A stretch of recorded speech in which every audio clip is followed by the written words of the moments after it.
verify that. No, it is not live. Now it's live. Yay! So, every moment, every scene, every action is God imbued and thus sacramental. I thought that was a cool quote. That's really the overall Quaker mindset of sacraments. So, and nothing really profound, I guess, but how does this statement affect your view of life? There's another good quote that's along these lines where, oh my gosh, now I'm not going to remember what it was. It's in like page 2, where he talks about everything that happens to be God breathed and is sacred, and there's something really cool about that. Yeah, sorry, let me find it. It was awesome.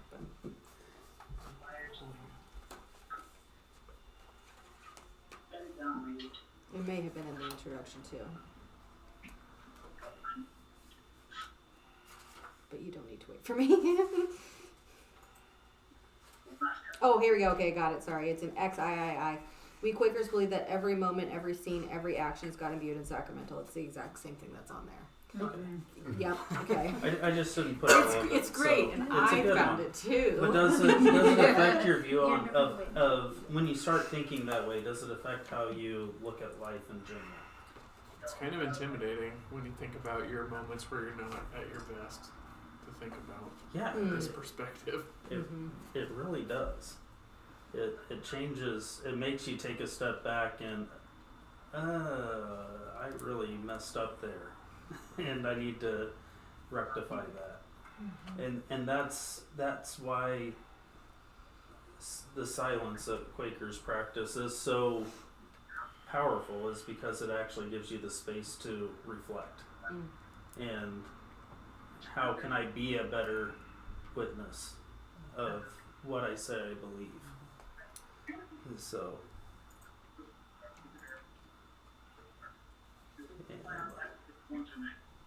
this one's also in the introduction. This is what his friend said to him. You're used to paying attention, she declared, and I want to know more. Have you ever felt that? Howdy. I was hoping they'd show up. Sorry. But no tacos. We'll do it eventually. It'll happen. Brownies were good last Yeah, time. we barely, basically when he gets back from Topeka, and then we That's fine. bronze. Should I bring some chips or something next time? Yeah. So we'll go back to quote number 1. Thank you. Yeah, sorry about that. Yeah. It's in the introduction. Every moment, every scene, every action is God imbued and thus sacramental. I thought quote number 1 was backsides. No, that was just a general. We're opening discussion. that wasn't on the live stream because I forgot to put go live. So, how does this statement affect how you view life? Or does it even? If everything around us is God breathed and God imbued and God has a purpose for it, does it change how we perceive what's going on around us?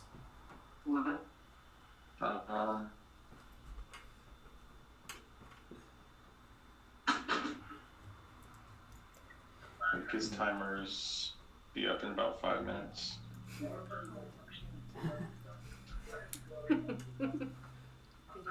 You guys listening to me? Sorry. Yep. Your wife said press mute.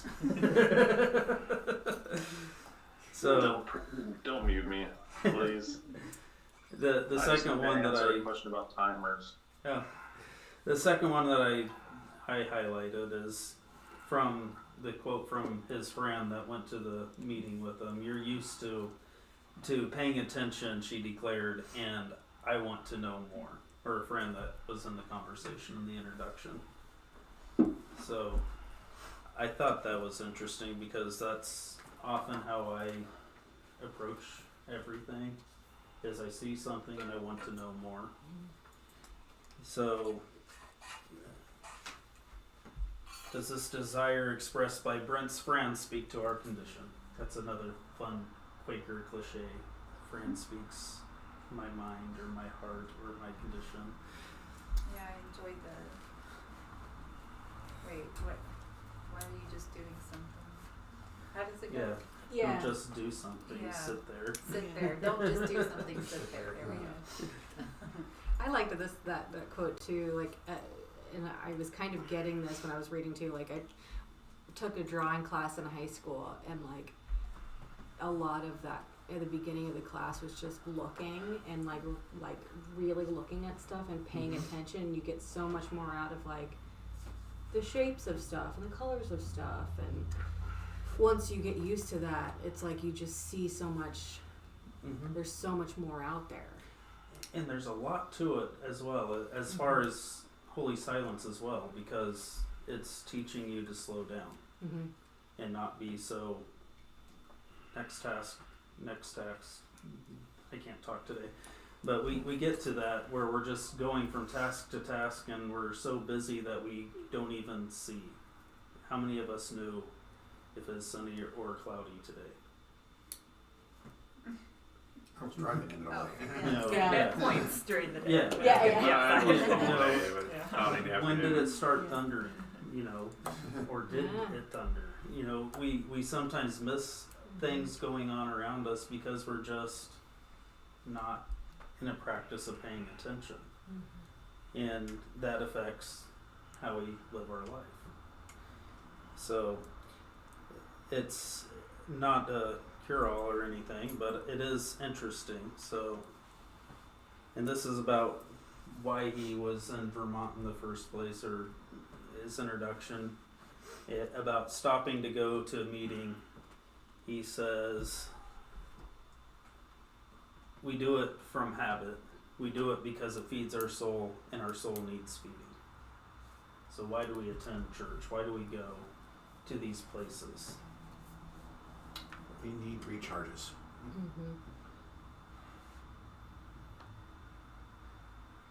Need to learn how to use multiple screens. So it talks about hunger. So what do we do when we experience physical hunger? Overeat. We look for food, and then we look get for angry food. until we find it. Yes. We understand that type of hunger. That's why fasting is such a powerful spiritual discipline, is because it teaches you to recognize your needs and overcome your base desires. Not that you don't need to eat. You still need to eat. So, do we sense our spiritual hunger? Are we able to recognize it? Or do we... You can get numb to it. Yeah, you can get numb to it. Just like if you don't eat for a couple of days, you stop feeling hungry. It's not something that my body has ever experienced, because I don't like not eating, but you do. Clearly I haven't. After a certain amount of time, you're not hungry, because your body switches Survival. has switched to start burning your reserves instead of what you're in your stomach. So there's something about that in our spiritual life too. What do we do when we begin to sense that spiritual hunger? And that's why he's promoting this holy silence, and why he wrote that book. Is he needs it, we need it. So this is the opening of the meeting, and you all mentioned that we needed the wood stove. Yes, I want the wood stove too. So we all fell silent. Some of us bowed our heads, others wiggled. Exterior sound fell away, save for the ticking of the warming wood stove and the occasional stifled cough. Do we experience those in our open worship, minus the wood stove? Gideon saying hi or bye as he walks out, you know. But they all help us Children's laughter. help us get back into the present moment. And when we don't recognize those sounds that are going on in our meeting house even, or in our own home, if you don't stop and listen. We get used to hearing the sound of the refrigerator running until it's not there.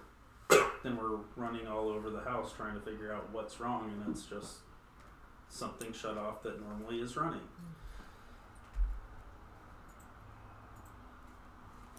When we attempt to enter silence for an extended amount of time, like for worship, do you find it difficult?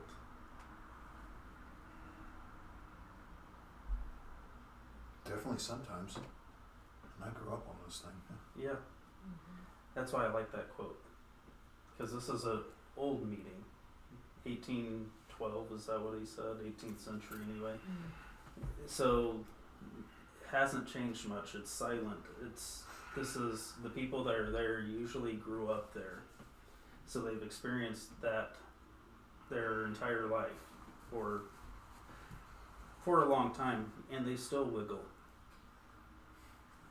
And they still cough. So you don't have to be perfect because we're human. It takes practice to get into that mindset.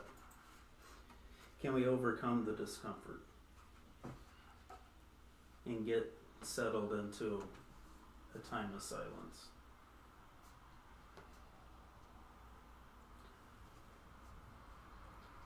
For 9 pages, there's a lot of quotes in there. About 35, am I guessing right? There's 35 slides.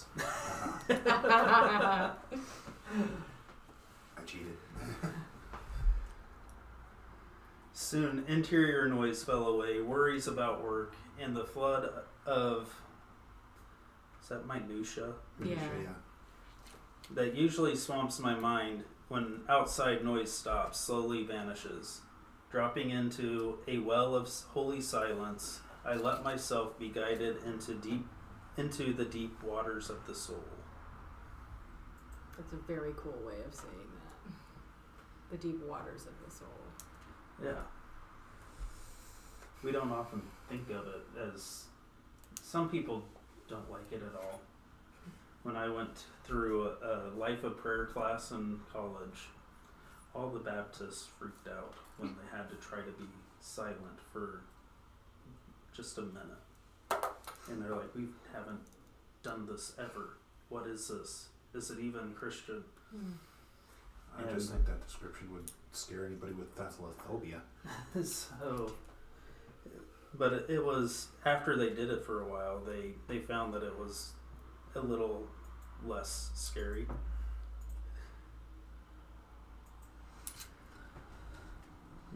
You guys want to add anything else? I'm just talking, so I actually don't like talking. You picked the wrong profession. I I think there's something really vulnerable about doing this for the first time. Like because you kind of open yourself up to your own crazy inner thoughts, you know? Mm-hmm. You can overload yourself. Yeah. And learning to shut that off is not something that we naturally learn. Mm-hmm. At least I never naturally learned that. And so then to be confronted with that when you're supposed to be listening, like, it's difficult. Yeah, you get in the way of yourself. And you're kind of scary when you really think about it. You know what you're capable of, you know what you've done, you know what you could do, you know what you should do, and you're not doing it. So, yeah, it's scary. So that initial emotional response or experience can be unsettling at times. When you first visited, one of the questions I asked is, have you ever been to a friend's church before? Did I ask you? Mm-hmm. Did I ask you? I don't think so. Maybe you did. I'm sure you did. So I know I asked you. So I thought didn't you ask like the Tracy. very first time. Okay. I don't remember. Because a lot of people don't know what to expect. Mm-hmm. And I feel like you tried to discourage us multiple times. Like, it's okay if it's not for you. Like, now I think I like it. so, but I do try to be as open as I can be, because it can be very disturbing for some people if they've never experienced it. Because sitting quiet with yourself in a group of people is scary, and when somebody starts to talk out of the silence, it can be just as scary, especially if you have no clue where they're coming from. And some things can be way off the wall. Certainly surprising. So do we recognize the weight of our stress and anxieties, or the weight the stress and anxieties place on our soul as we attempt silence? I think this one resonates because I feel like I always have a hard time just getting the planning and the thinking and the what am I doing next week to stop, because I think that's kind of what I'm always thinking about, but it's hard to recognize that until you're just trained to sit there, you know? It's like, Yeah. so yeah. And it takes a while to get to where you're used to putting that aside. And it's not wrong to think about some of those things while you're entering into silence, because if you don't take care of some things, you won't ever hear God's voice, because maybe that's what you're supposed to be doing. So it is, there's other, you have to learn to recognize some of that. I mean, you don't have to learn, but it's better if you do. It's like caring for your inner peace. Like, there's some things you have to do to care for your inner peace. Like, Wesley likes a cleaner home than I do. So I have to care for his inner peace by doing things I wouldn't necessarily need to do. Like, when the dishes are done, we can have inner peace. No, but seriously though, a gift I can give him is doing all the dishes so you can actually relax. Because otherwise you'll spend all night thinking that I need to go do them. Or that you need to go do them. Or If When you you need do some have inner those peace, things you to can do, come do ours. When you do have something sitting on your mind, it yeah. bugs you. Mm-hmm. When you know it's there, you know you should do it or should know it or something. And then it just takes up brain space to rent free. And it's just exerting energy that sometimes you don't need to exert. You should share with them the thing you always tell me about should. No. Please do, it's so funny. Oh, this now that you're saying no and she's saying you should, you got our Can I interest. say I'm it? turning the camera Yeah, on, and I'm go going to for it. zoom in on Okay, you should. He tells me, are you going to say it? No, you say Okay, it. he tells me that I should stop shooting my pants. Oh, I've always heard shooting on your. Stop shooting on Shooting, yes. Because, yeah, and it's horrible and it doesn't help a single thing. Yeah. Make light your burden? Yeah. I mean, what does Jesus say about all that? His yoke is light. His yoke is easy and his burden is light. He Got it backwards, but he Yeah. tells the other religious leaders, don't stack more weight on the shoulders of others that you're not willing to lift. So It is high in cholesterol, though. oh, wrong yoke. Ow. Wow. Took me Eric, we were getting all serious. But he's not invited. I thought you were talking about shooting on yourself. Oh, That yeah, too. yeah. That that too. is- Oh. Yeah, he makes a good point. Yeah. Be careful of lawyers to litigate all over you. Good grief. I know, that was a terrible pun. In the silence where outer and inner noise cease, we become what Quakers call a gathered meeting. Gathered together and with Jesus.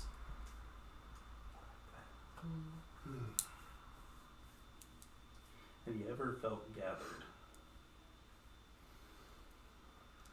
Not necessarily in meeting, but where you feel like you're connected and on the same wavelength, and you can almost sense what the other person is thinking because you're together. That's what it's talking about, a gathered meeting. You know, team sports are that way. You just know where the other person's going to be at what point in time, so you don't even have to look, and you can pass, in my case, puck to that section of ice because you already know they're going to be there. Or you can just throw the ball down the field because you know that that's where they're supposed to be and they're going to get there. Tyreek's down there somewhere. Winnie Mahomes in on this conversation? He lives down the road from our house, so Ah, it's really kind of cool. So it was cool. So a lot of people don't understand that concept because they're thinking of it more from a personal sense, and that's, you're not gathered to yourself. You're gathered in a group, and we're communal beings. We need society.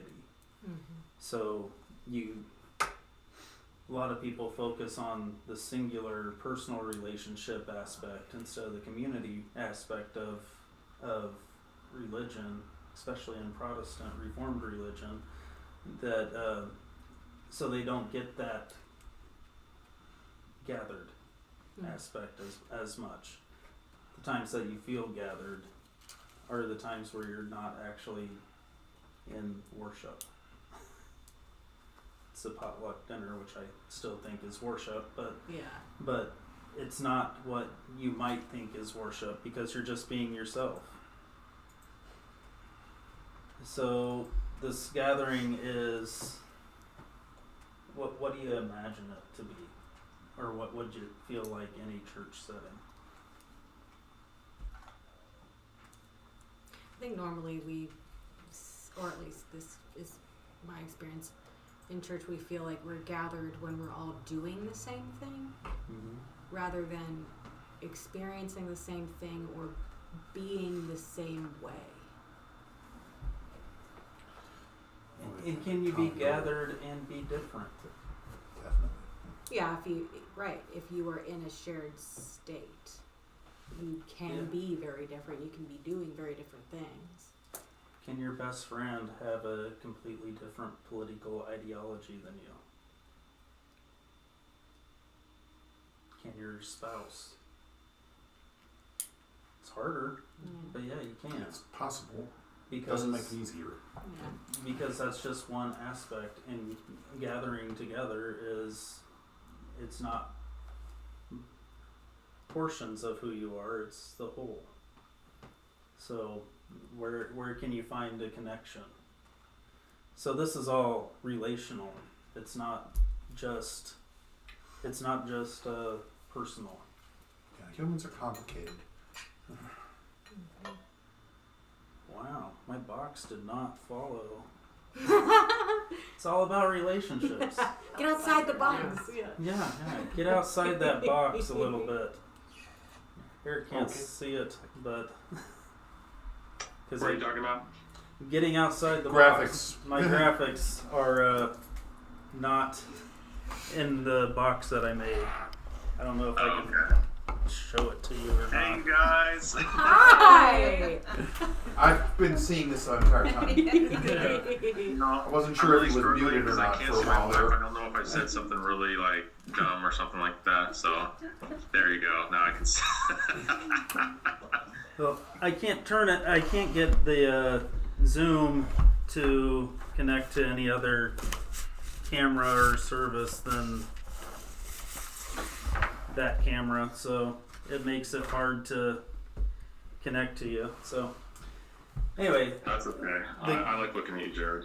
thanks. The gathering is relational, and most of our thinking of that type of intimacy is with spouses or team sports, or deep friendships, where you get to a point where you can you're in their head, and you know what they're gonna think or say.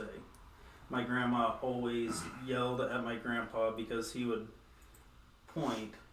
just point, and she'd yell at him as she is passing him the butter or the salt or the sugar or whatever he was pointing at. He didn't even have to point near the what he wanted. He'd just point, and she'd grab it and give it to him, and then yell, "How am I supposed to read your mind?" and all that. And I don't know what you want. And, But she totally but did. she totally did. And he would always say, "Thank you." So it's because his mouth was full. It's always full because he's my grandpa and I take after him. So, but the gathering is a relational aspect. So with no inward words or outward words or worse, I can't read. No outward words were spoken, no formal prayers, no music played softly in the background to set a mood. God had worked down into the deepest parts of our hearts and out to our fingers and toes and noses as well. Thank you, Tracy. You're welcome. My screen's little. That was one of my favorite lines, down to your fingers and toes, noses as well. Yeah. That's one aspect of non-liturgical churches that we don't do a lot. We don't incorporate the smells of worship as much. So it's something that Catholics and Orthodox and Yeah, high we don't church use do censor. a lot. We don't use censors here. Yeah. My wife can't handle it, so that's why we're here. But there's a difference of It's like hypoallergenic yeah. worship. Ours is a spritz of citrus, rising to God. But Little Febreze. yeah, Mhm. I think I just like that quote. I don't think I had any question or anything there. No, I didn't. Mm-hmm. Such a waiting silence undertaken with the expectation of divine presence can be a blessing to anyone who undertakes it. Expectant listening silence is not just for sunlit New England mountains. The blessing it gives is available to all, anyone, anytime, anywhere. I actually resonated with this quote when I read it too, because my experience with silence in other church communities is always like, we're gonna do this at camp, or we're gonna do this somewhere where it's like very nature present focused and not like an everyday practice. Mm-hmm. Some martial arts have moments where they set aside time specifically to do something like this too. So, to get your mind calmed down and set to whatever you're going to work towards. Yeah, usually we go somewhere else to be silent. The Irish call them thin spaces, Mm. and that's where they built monasteries. And it's just, we think it's not everywhere, it's over there, and we have to go to where God is instead of recognizing that God's all around us. And if we practice, we can learn to hear God everywhere. So have you ever experienced moments of inner silence? A moment of inner silence. I'd have to say rarely in my case. I'm always thinking of stuff. Always. Totally honest, there are many, many Sundays where I don't get anywhere close to that. Most Sundays, actually, because I'm thinking of what I'm going to say, when I'm going to say it. If I said too much, how did so-and-so take what I just said, because it could be offensive. And so, yeah, I don't get to it a lot. There are times where immediate. Mm-hmm. But it takes practice and it takes some getting used to. Where were you when you found that peace, inner silence? Usually in Colorado. Yeah. Not because of recreational use No, of no, anything. it was No. awesome. But mountains and hiking is usually where I found it. And that was one place I was thinking of, Mount Flattop. Mm. What were you doing?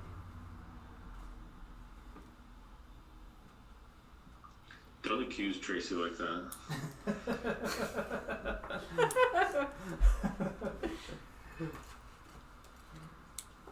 When we meet in worship, do we expect to meet the divine?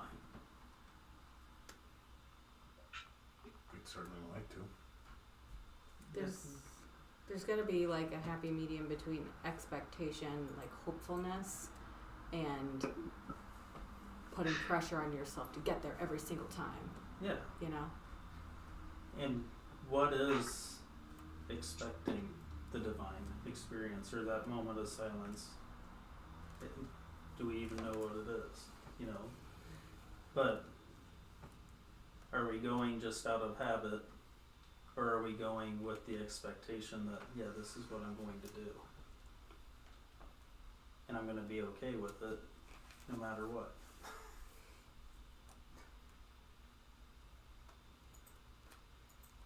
I always want people to speak in the silence, but not all Sundays do they. Usually it's a prayer request instead of something profound, but yeah. Silence is a pathway to God.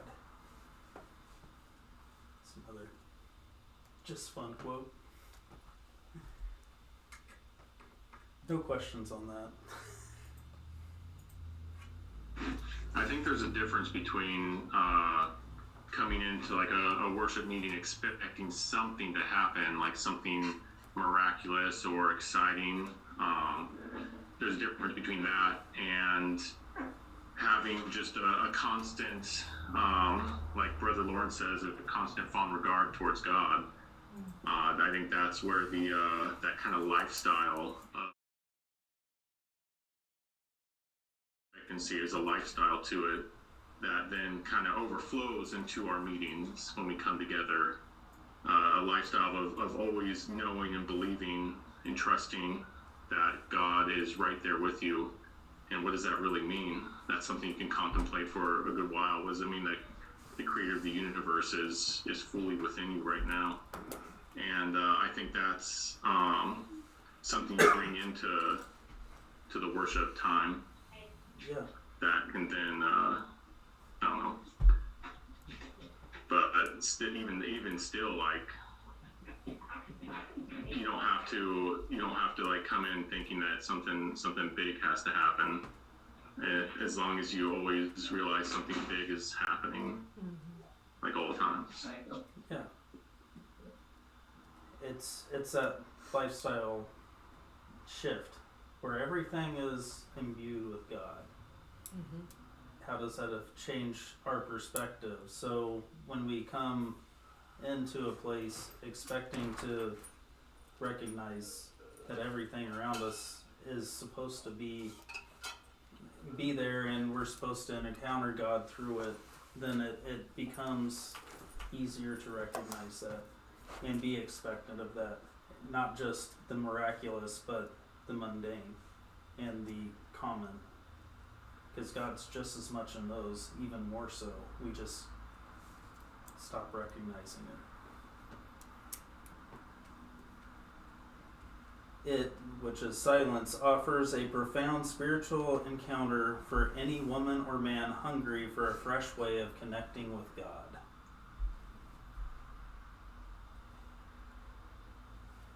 Another just good quote.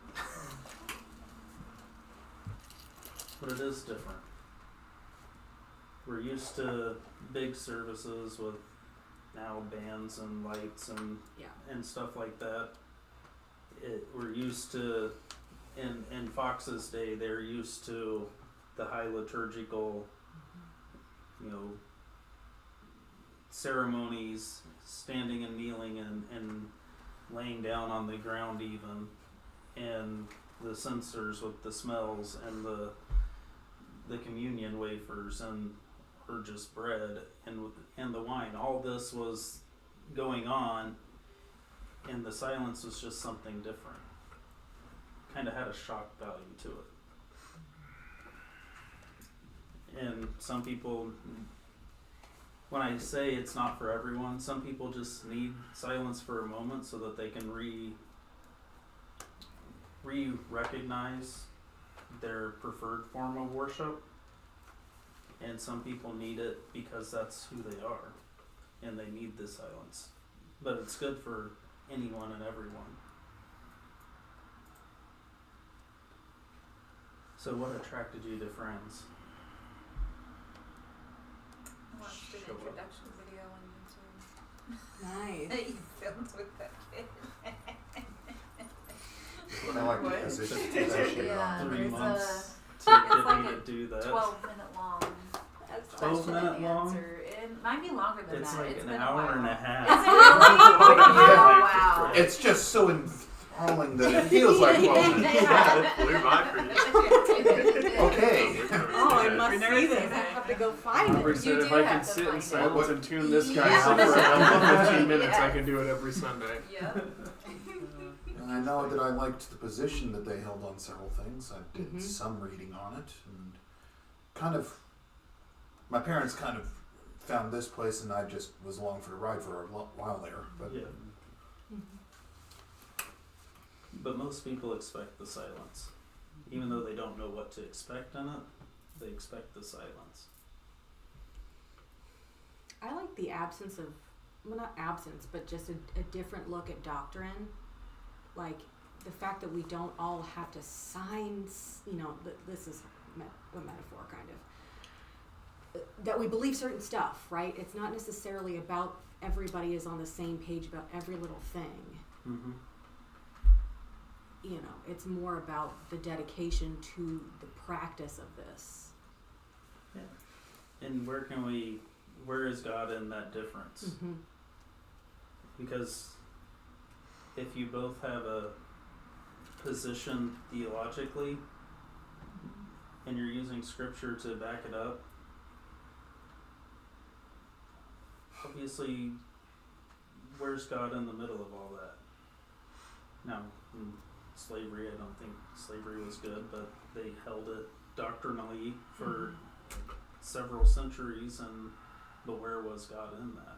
It wasn't about the practice of slavery, it was about the relationships that he was concerned with. Mm-hmm. He didn't like slavery at all, according to scripture, but he didn't necessarily condemn it outright because it was he gave ways to get out of it Yeah. in his rules. And a lot of people tried to point to it and use it as a way to keep slavery going. But he had got to definitely put rules into. Yeah, you can definitely get out of it with this system. Yeah. So what did you? There's a time limit. Why did you think what you thought when you first came, and why did you think that it was something that you needed or wanted? So I grew up in a Mennonite church and worked for a Mennonite organization professionally, Mm-hmm. and there have been so many conflicts in the church about so many things, about ownership of this thing, and should we do this, and should we adapt to the new hymnal, and do we need a new hymnal, and do we need to change the songs that are in the hymnal? There's just been so much politics about like trying to get things right rather than trusting the inner light of Friends, and so that was something that I really connected with as we approached coming here, and then have really connected with since being here.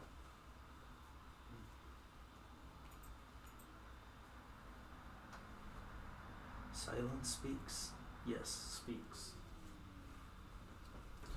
In a random square. In a random square. Not in the square. Okay. So yeah, silence does speak. George Fox went to the fields to pray, and he heard in the silence, and profoundly, and that's what he taught people to expect. So do you believe that God can still speak? Are we talking like with a Yes. physical voice? Yeah, the answer's yes. But I don't want to tell you that that's what you're supposed to believe. I want you to come to that rhetorical, conclusion. We would hope Yeah. so. Yeah, Yeah, he yeah. better. I mean, But Otherwise, what are we doing? But how does God still speak? Does he speak like thou shalt, or does it clearly work together in some way? And if we believe that combination God of that? still speaks, how does it change our view of what worship really is? Because it should. Because if the divine being can speak, then it's no longer just us yelling that direction. yeah. It's a conversation. And we should allow time for the other party to speak. We've all been in relationships where one person just dominates the conversation, right? And you just nod your head and you go on. Do you think maybe God feels that way to us? I've been trying to tell you the right thing, just stop talking and listen for a bit. So I don't know if that's what God does all the time, but there are times where that's how I feel. Stop doing something and sit down. Yeah. Or what was that? What was that phrase again? Don't just do something. Sit down. Sit there. Sit there. Sit there. Sit there. Sit Yeah, there, yeah. thank you. Yeah. And does it change our outlook in life in general? If God can still speak to us, that also means that he can speak to others. So what they have to say might be just as important as what I have to say.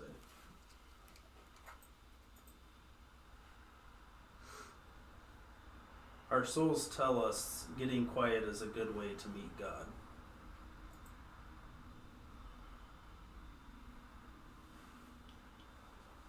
You think that's real?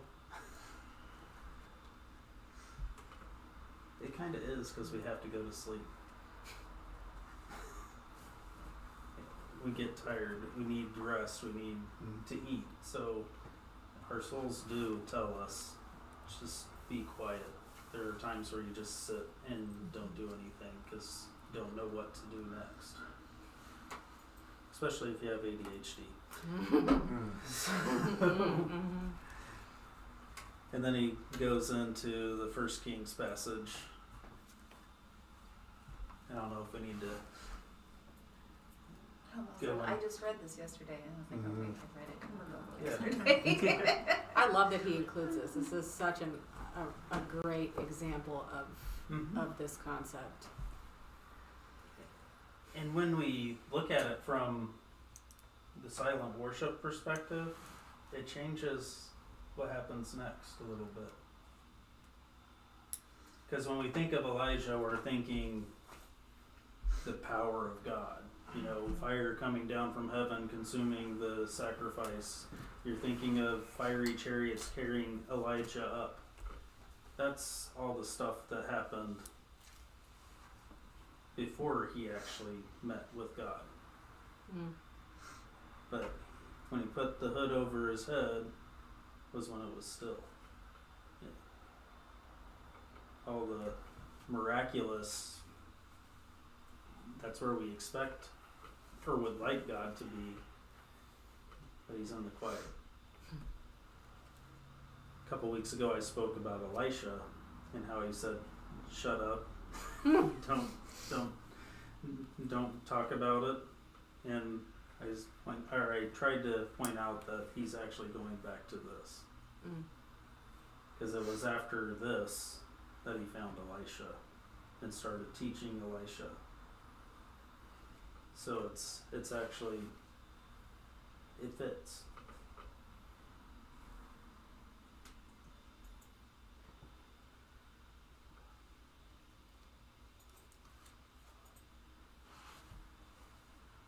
This holy hush is about meeting God in an intimate way.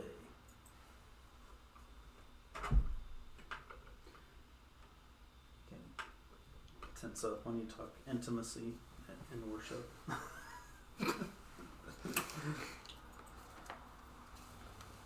Often worship is seen as a duty or an event that we just come and participate in. It's not something that is intimate or relational. Do we see it in that way, where we actually meet with God? Or is it just meeting with each other? And how does intimacy in our personal relationships develop? And how does that interact with how our intimacy with God develops? Not so much in the romantic way, but it does still apply. Not necessarily. And if you read Bernard of Clairvaux's commentary on Song of Songs, it's very much applies.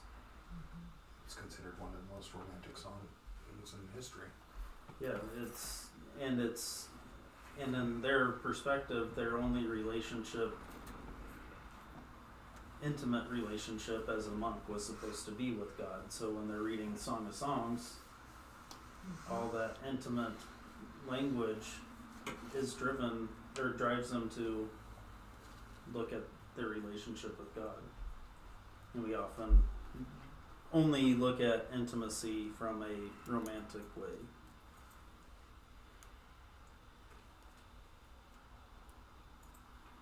Relax into the love of God until we hear the Spirit's voice whispering in our soul's ear.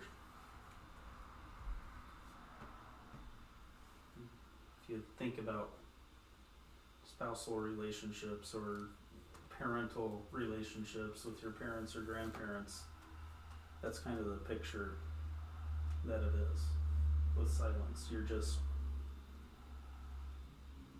kind of molding into grandma as she hugs you. That might be only grandparents. I don't do a lot of silence and whispering as a parent. You whisper, be quiet. Yeah. I think that the intimacy thing makes a lot of sense when you think about it in terms of what makes intimacy work is willingness to be vulnerable, trust, and you've got to be deeply okay with yourself. Mm-hmm. And all of those things have stood in my way from getting good silence. Mm-hmm. Because if you're not okay with yourself, you can't let go and just be. There's no performativeness Yeah. in It's the really silence. hard to move forward on anything when you're not comfortable with yourself. Right. And if you don't have trust that God is going to come to you, why do it? You know? Relaxation is important in holy expectancy.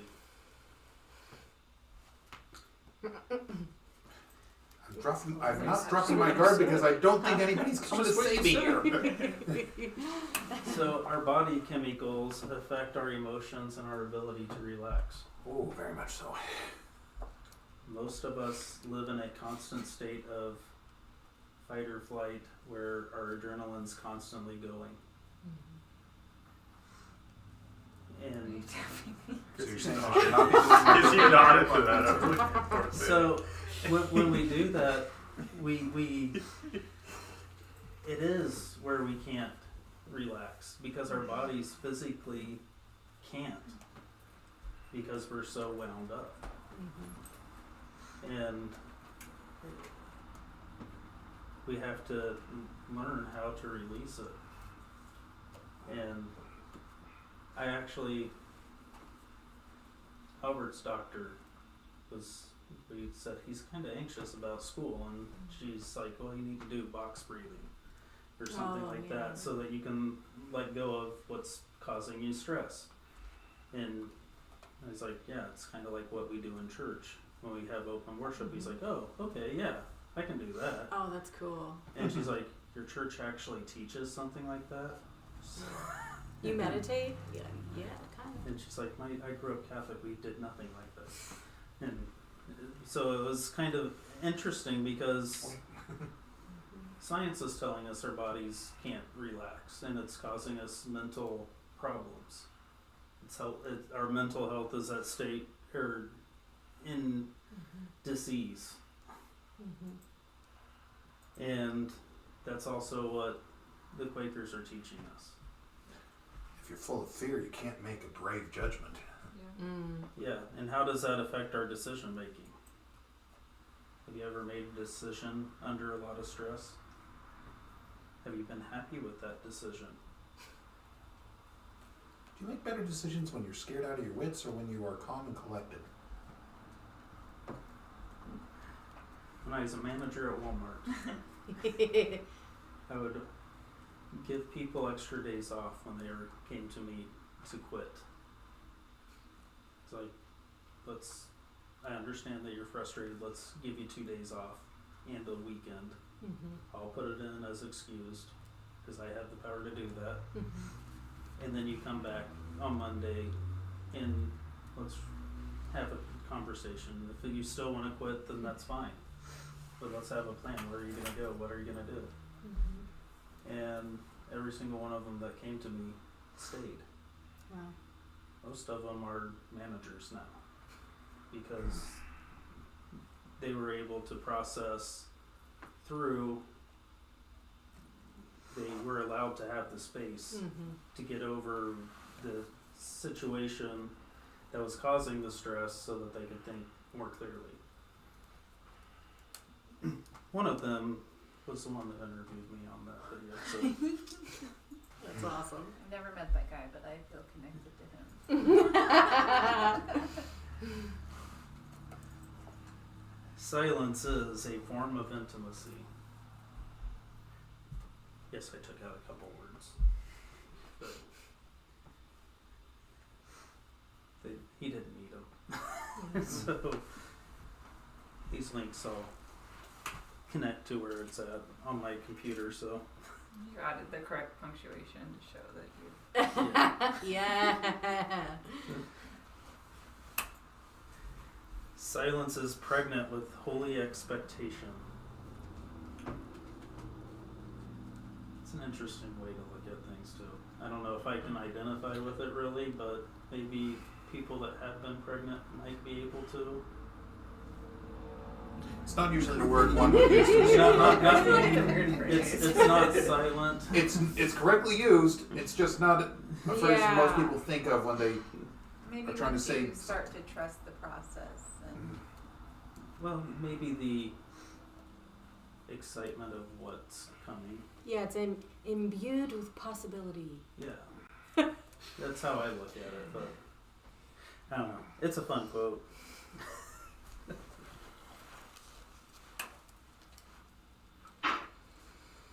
I just like this guy's name. We have one of his books in our library. It may be an intensified pause, a vitalized hush, a creative quiet, an actual moment of mutual and reciprocal correspondence with God, an actual meeting of God with man and man with God and God with man, is the very crown and culmination of what we can do with our human lives here on earth. Rufus Jones. Yeah. I expect somebody to name their kid Rufus. Rufus Jones. Why? Anyone who's a Bill and Ted fan. Huh? Main He's, friend of Bill and Ted and Bill and Ted's Excellent Adventure was Rufus. Nice. Played by George Rufus Carlin. Jones was the one that But he started wasn't the Jones. Friends Service Committee in World War I, and he's the reason that Quakers got the Nobel Peace Prize. Okay. Okay, alright. I did And not in know World that. War II, he led a group of people he took a group of people to talk to Hitler to release Jews to him. Oh, he was in charge of that? I knew about that one. Oh, okay. He actually- Wow. Yeah, that one It's a failed, really, but not because really, of his- really cool That story was- because they went to Germany and they were put in a interrogation room and they watched them for an hour. And the group of Quakers just sat there having worship. and the Germans didn't know what to think about it. We were expecting it to break. They were expecting him to start complaining and saying bad things about Hitler or something, so that it wouldn't, so that they could give an excuse. And they didn't give him an excuse, so they actually released a bunch of people away from those camps, so that Like, well, you got us. Right. They actually did release a lot of people, like Wow. 1,000 or something like that. How many? I don't know how many, but I don't remember how Unfortunately, America on the other end of the sea was not letting them come in with them. many. They brought them in, but they had to send them back because America wouldn't take them. So Yeah, not a bright it's spot of. really cool story, but it doesn't end well. Mhm. Quaker silence is different from other silences, even other spiritual silences. It's an interesting quote. Going with So, different goals. have you ever experienced other forms of silence? Yoga is a common one that's around now. Like I mentioned, martial arts do Martial stuff arts. like that. But you go in with a different goal in mind, so it has a completely different effect. What goal is usually on It's mainly to just clear, clearing your mind, just emptying everything out of you. So you don't have a thought in your head. There is one thing that's common in practices like that.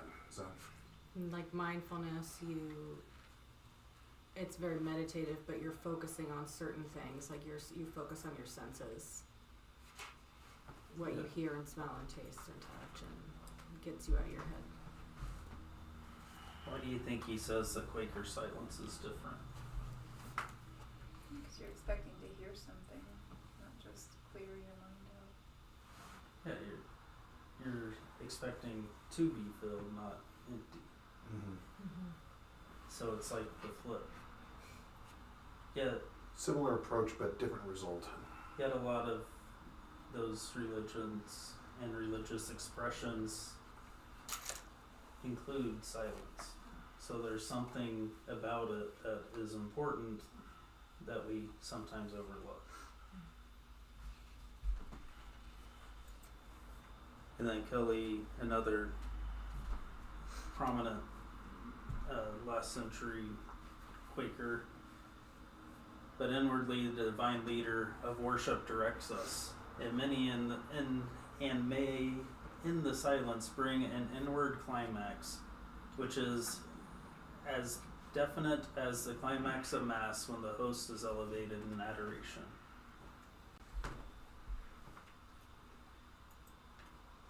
What's he mean by the climax?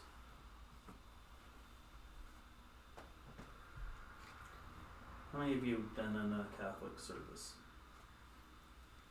Not one like that. Not I live. thought of this earlier, but don't some Catholic churches actually have like a separate, I think I've actually been to one, a separate like adoration, where it's just sort of, just display, I guess the host, Mm-hmm. and then, I don't know, it seems Yeah. a little more similar to me to like a silent worship, because there's really nobody leading Yeah, a worship service, but they will have times where you can come and pray in in front the of presence, blessed I think is what host, the yeah. Catholic term would So, and they never throw blessed bread and wine away.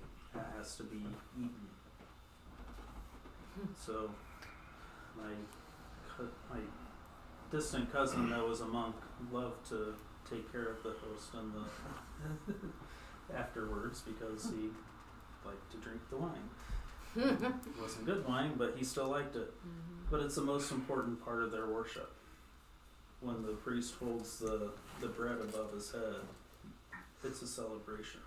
That's what they've been waiting for. They finally get to have Christ inside them. And it's something that you've expected and you're waiting for. So that's the same with the silence. We believe in the real presence of God in that worship. So it's the same excitement. When I read this, just like thinking of services crescendoing, I didn't think of Catholic Mass at all. I ended up thinking about like being in a black church Yeah. and how that is so the opposite of silence, but Mhm. so incredibly evident that there is Something major going on there, spiritual energy. Yeah. And Which it- that's not a bad thing in any way, shape, or form. No. No, It's it a wonderful feels thing to very take part in. similar, For the yeah. record, you two. Right, yeah, it's very, it feels the same, you know, and I love that the Quaker faith would say that is God imbued, Yeah. you know. Yeah, we may not practice it in our worship, but we're at ease with it because it is part of it.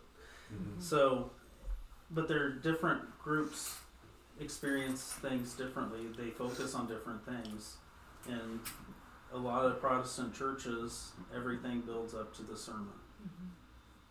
That's the climax of worship, where you hear the word. Catholic, it's the Eucharist or the Mass, where you get to eat and have Christ dwell in you.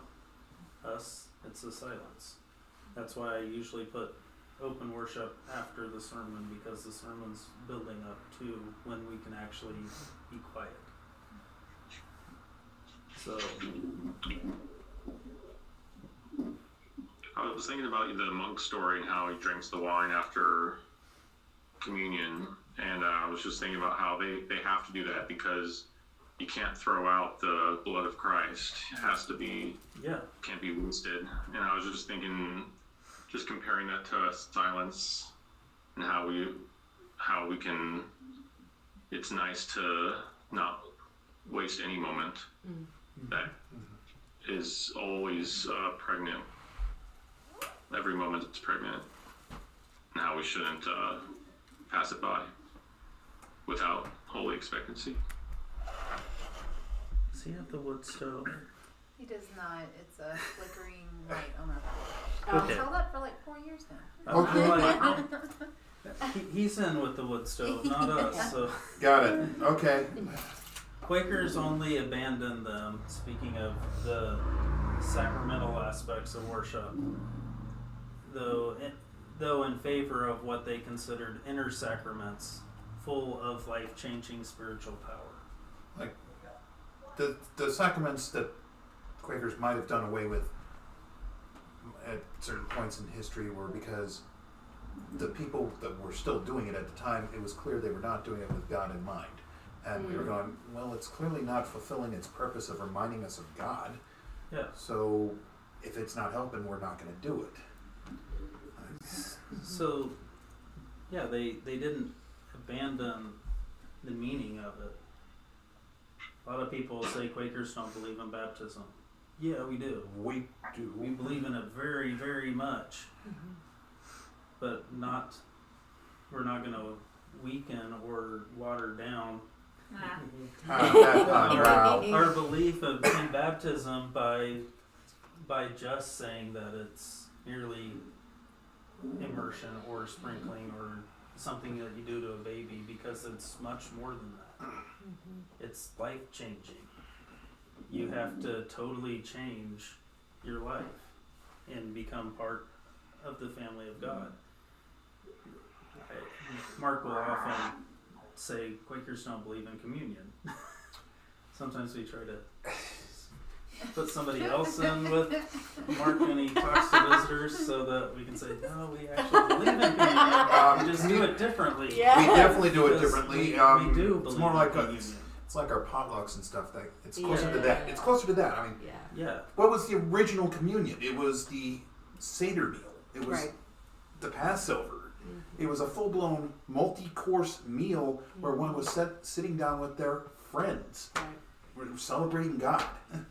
So it wasn't just a little wafer of some cracker and a sip of wine. It was a full-blown celebratory thing with music and food and partying with friends. So, yeah. So we would rather have the communion with the meal, complete meal with the rest of our friends, or have it in silence. So, because why weaken it by saying everything's in this simple thing that doesn't even really fill you if you're hungry, when you can actually give them a full meal. So how does this statement affect your view on life?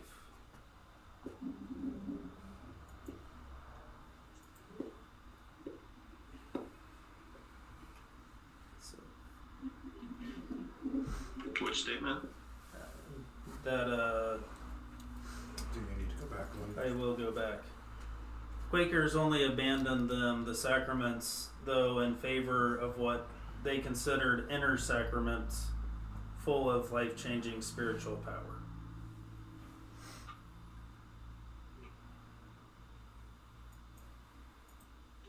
So have you participated in sacramental worship before? Most people have.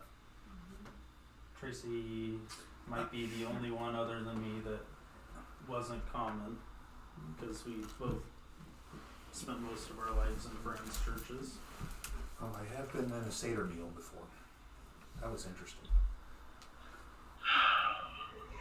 But it's different, isn't it? I like that my experience has been with sacramental practices. If you're not, I feel like it can be kind of exclusive. You know, like I had to become a member of my church. I had to be baptized in order to do communion, and it was like this big deal. We could have crackers, so we couldn't have grape juice. We couldn't, and that always felt like, I don't really think God cares. You know, like I understand why we do that, but this allows it to be very personal and very communal at the same time. Like this is freeing. Everyone can do it. Yeah. It doesn't even matter if you believe it. You can still participate and encourage somebody that it may not have faith in God. You can still encourage them in their life, Right. even if they don't believe. You don't have to do this, Yeah. take Jesus as your Lord and Savior prayer thing. I remember getting stressed out as a kid because they made a big deal about you shouldn't be hungry or whatever. I'm like, but it's lunchtime and I am hungry. Yeah. They said, well, you shouldn't be hungry when you take communion, Oh, because you're like doing it for the wrong reasons. like ready for chips and salsa. Interesting.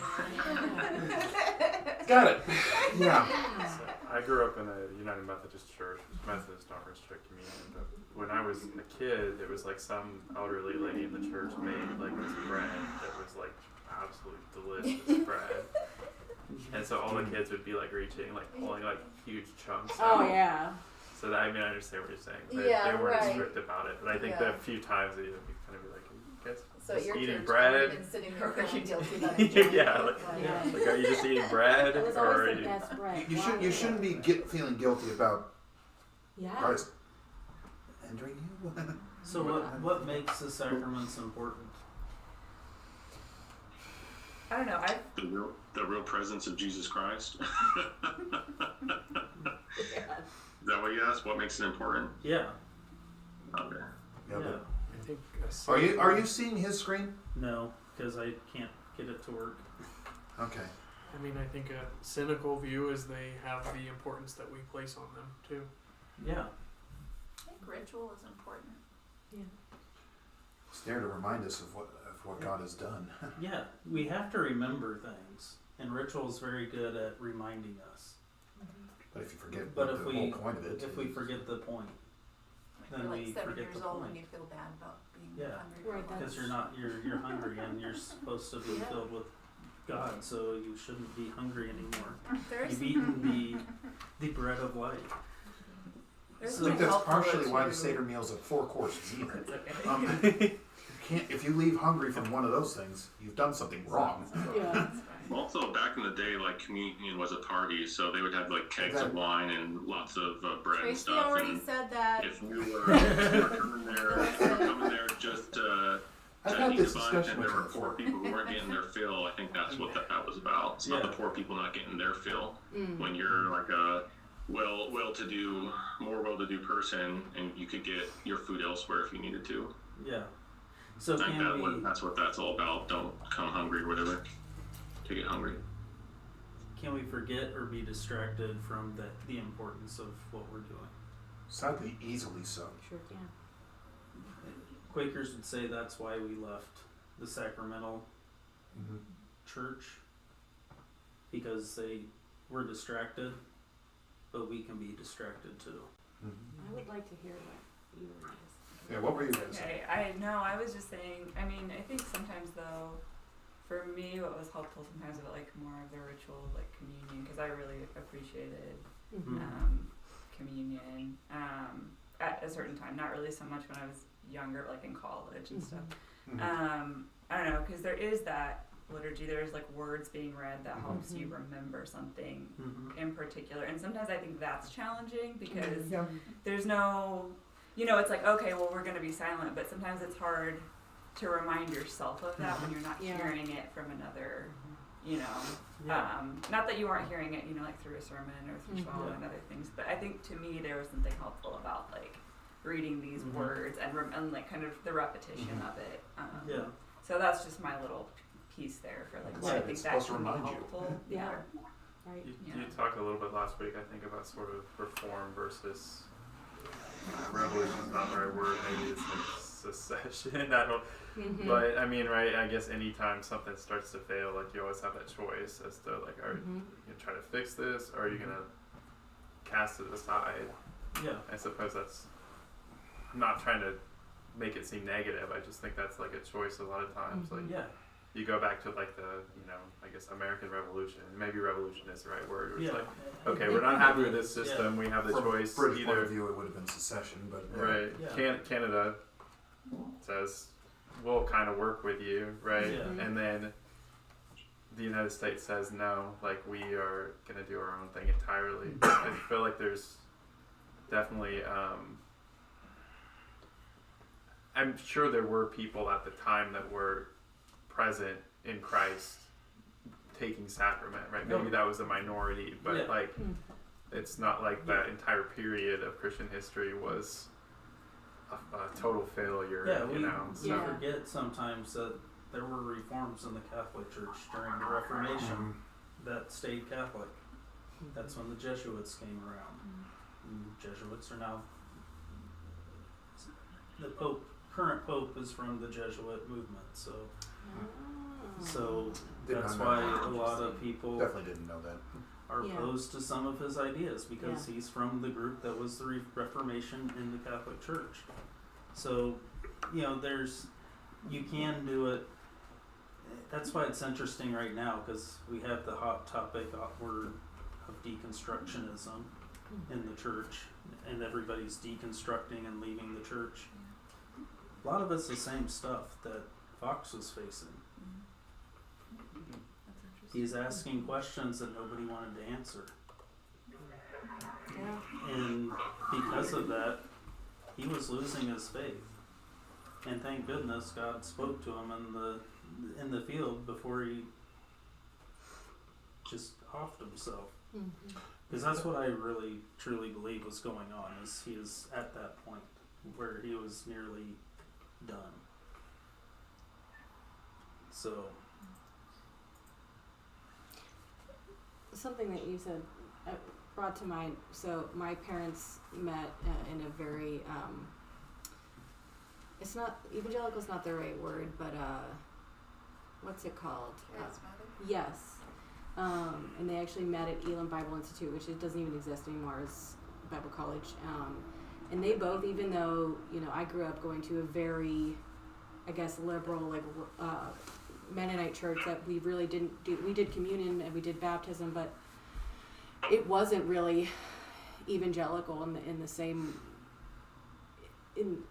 Anyway, they both really still feel connected to the idea of speaking in tongues, and that freaked me out when I was a child, and I was like really afraid of that. But for them, it's like, what do you do when you don't have words?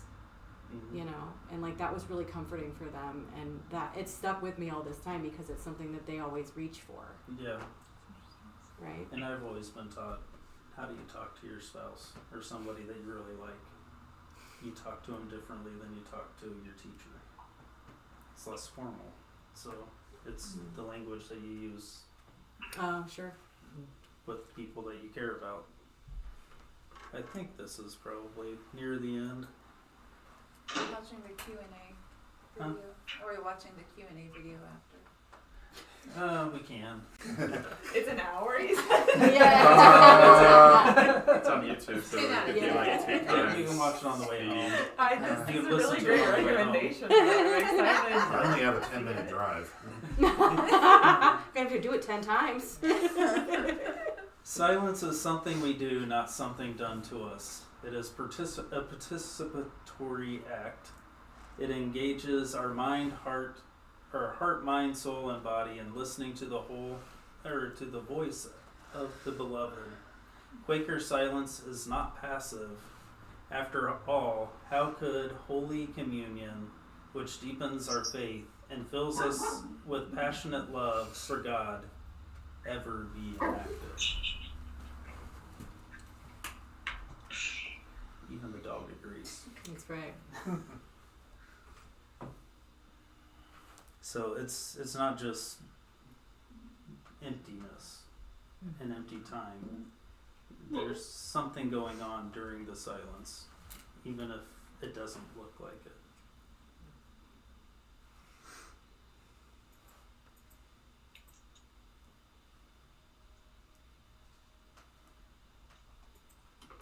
So, was there anything else that you all thought about that maybe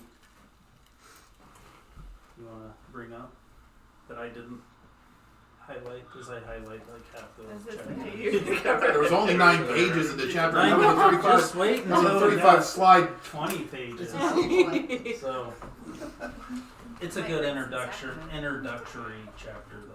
He did a very good More job. brownies? That could be arranged. I Okay, have like. I'll try to bring something next time. So do you remember last week when you said Yeah. come with questions so like to give you homework? Mm-hmm. I have a question. Okay.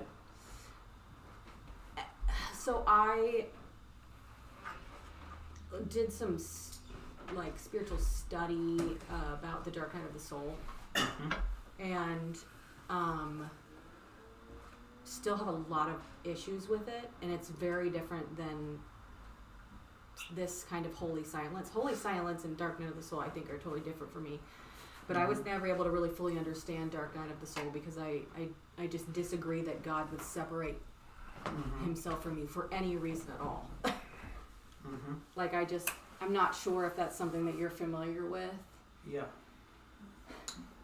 So Experienced actually. yeah, I was gonna say I feel like I've been there and I've just been like I don't think that's God at all.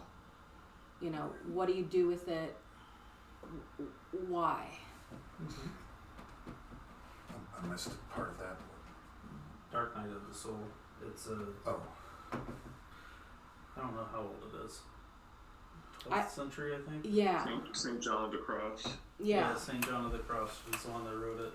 But it talks about despair Yeah. and where is our relationship with God when things seem to be just going to hell. Yeah. Is Some God cases still will. there? And the dog is saying absolutely shut. Amen. So Yeah. and it is it's important to recognize because we're all going to experience times where we're not enthusiastic about faith.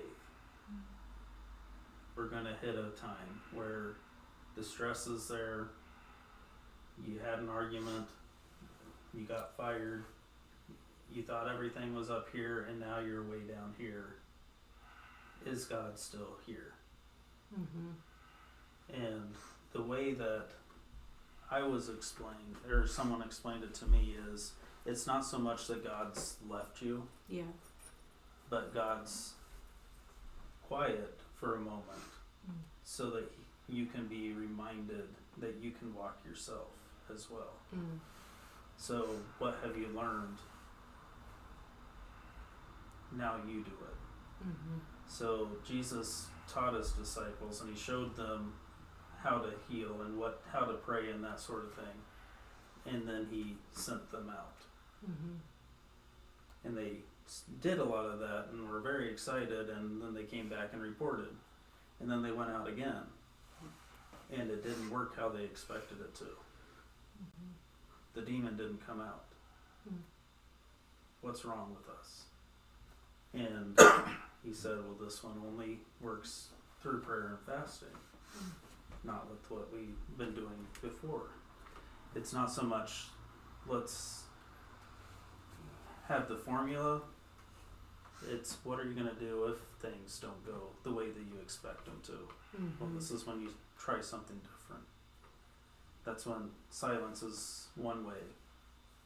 Go to a traditionally African American worship service where they're excited about everything. Because sometimes you need that. Sometimes you need something else. So that's more of what it's how I was taught to approach that. But it's disturbing to read. Because how can this great Christian saint have these feelings? Right. If you read Mother Teresa's journal or her letters, extremely disturbing. Yet she continued living the way that she thought she needed to live. Yeah. May not agree with it, but that's what she did. So I don't know if that is enough of an answer, but I'll look into it more if you want. Any other? Is your question like if the dark night of the soul is good for your Christian walk, or something that's like a normal, expected part of a Christian walk, or is it okay to have one? Are these your questions?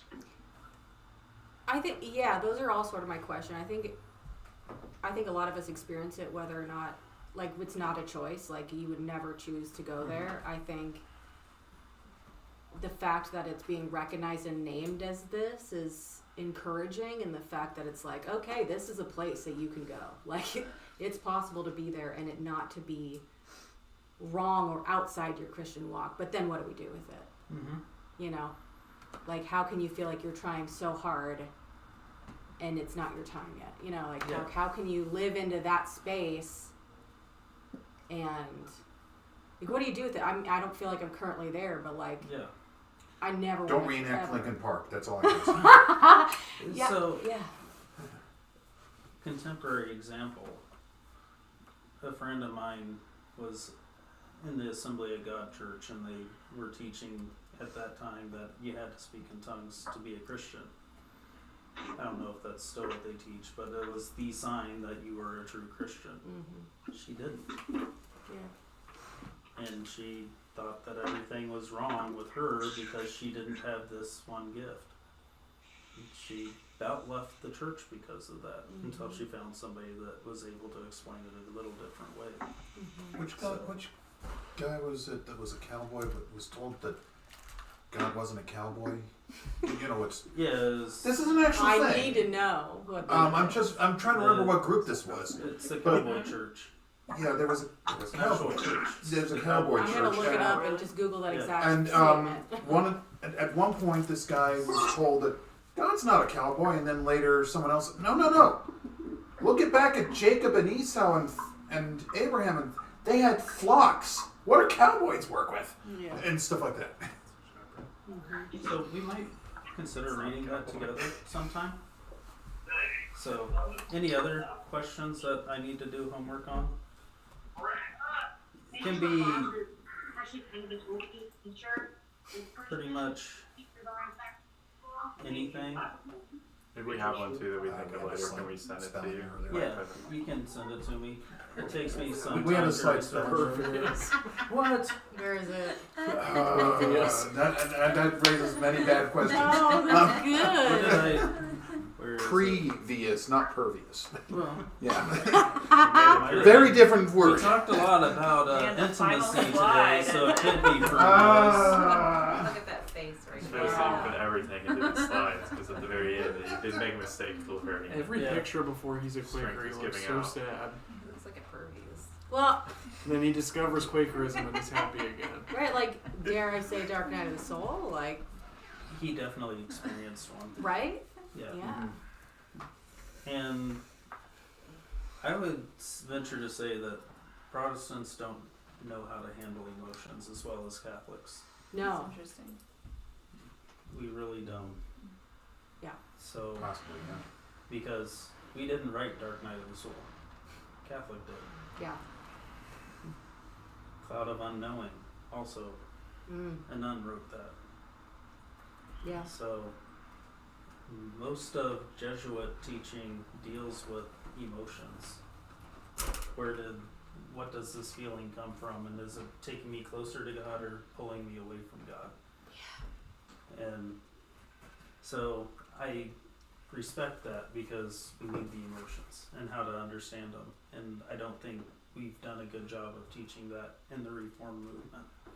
Do you think that mostly has to do with like religious orders? I mean, the examples you're giving, right, are all people that are they're all orders. their lives are basically dedicated to kind of sitting and thinking about. Yeah. I guess not all Yeah. orders are like, but you know, like Yeah. if you're contemplative, you're supposed to be Yeah. analyzing kind of your own emotions, your own thoughts. Mm-hmm. So And these are the teachers in the community as well. So they're the ones that the people go to ask the questions in the community because they're too afraid to talk to the priest. Because the Yeah. priest is going to judge them and make them do Hail Marys and whip themselves with barbed wire or something. Good job. They don't do that. Flashes. So, yeah, if there is other questions, like a verse that you don't understand or anything like that, we can. It's more for the fun of things. Pretty broad, Huh. broad prompt there. Yeah. Any question? Any question? I'm I'm gonna find the I weirdest used to verse. be a youth leader, so. So at there's what not point very does many anybody want to hear about the questions, cowboy church, right? Jared, I have a question. This is a research for next week question. What would you say are like foundational texts for Quaker theology? Okay. that's a good question. Yeah, I have a 40-minute drive to work. I can crush some books, audiobooks. Oh, yeah. 40-minute drive by myself today from Leavenworth. Yep. We'll get into a lot of that through the whole course of things, but yeah, I'll in dealing with silence or why we don't do sacraments in the same way, or because there's lots of proof texts that are cherry picked from Whatever direction the Spirit leads you with that question, Jared. All right. Yeah. Yep. Take it.